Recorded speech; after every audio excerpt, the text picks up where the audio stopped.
Assalamualaikum warahmatullahi wabarakatuh. Perkenalkan, saya Fatwa Suci dari kelompok 1 akan melanjutkan materi yang telah pemateri saya bawakan sebelumnya. Adapun materi yang akan saya bawakan yaitu faktor-faktor yang mempengaruhi komunikasi. Menurut Ishak, pada tahun 2013 ada beberapa faktor yang mempengaruhi komunikasi. Di antaranya itu 1. Tingkat perasaan pribadi. Dalam proses pembelajaran ini, faktor ini merupakan faktor yang sangat jelas dan terasa di pembelajaran. Salah satu contohnya itu ketika pendidik menerapkan sebuah pembelajaran, maka ia harus melihat motivasi yang ada dalam diri peserta didik. Dalam hal ini, faktor komunikasi yang harus diperhatikan adalah masalah perasaan. Komunikasi antara otak siswa dan perasaan akan menjadi kajian utama bagi seorang pendidik ketika ia ingin menerapkan sebuah metode pembelajaran.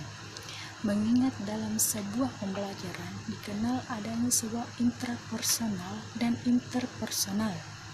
Faktor yang kedua yang dapat mempengaruhi komunikasi yaitu faktor peran. Aturan dan norma menjembatani atau bahkan menjadi penghalang dalam sebuah komunikasi, khususnya dalam proses pembelajaran, hendaknya menjadi perhatian bagi pendidik. Dalam hal ini, aturan janganlah disampaikan dalam bentuk larangan kepada siswa, akan tetapi pendidik dapat membentuk atau mengemas aturan tersebut dalam bentuk pesan. Salah satu contohnya yaitu aturan pembelajaran menjadi bahan untuk mengajak siswa lebih bisa beradaptasi dengan pesan dalam aturan tersebut.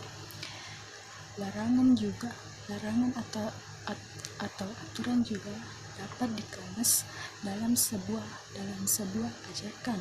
Maka dukungan dalam rangka komunikasi dengan teman-teman justru akan semakin banyak mendukung ke arah keberhasilan penerapan.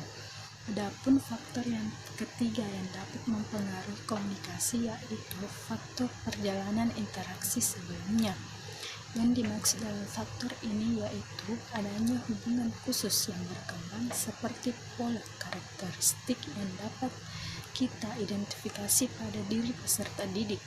Dalam hal ini, pembelajaran khususnya ketika anak mengalami kesulitan belajar dan dituntut adanya sebuah bimbingan dan konseling terhadap anak tersebut, maka peran interaksi ini akan memerankan diri sebagai alat untuk menggali latar belakang kesulitan siswa yang bersangkutan tanpa adanya kesan untuk mengungkapkannya.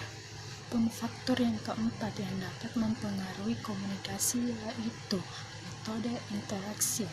Dalam metode interaksi yang bersifat tatap muka sering diidentifikasikan menjadi kekuatan inti dalam mempengaruhi peserta didik. Interaksi bersifat tatap muka ini sering disebut dengan face to face.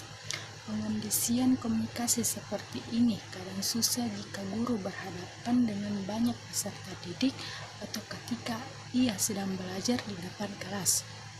Padahal ada bagian interaksi kelas yang dapat diterapkan, misalnya melalui pendekatan individu, pendekatan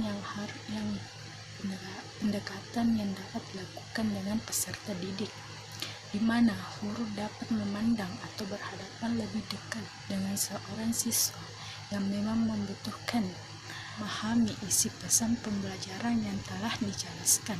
Itulah materi yang dapat saya sampaikan. Selanjutnya materi akan dilanjutkan oleh pemateri dari kelompok saya. Kurang lebihnya mohon dimaafkan. Wabillahi taufiq wal hidayah. Wassalamualaikum warahmatullahi wabarakatuh.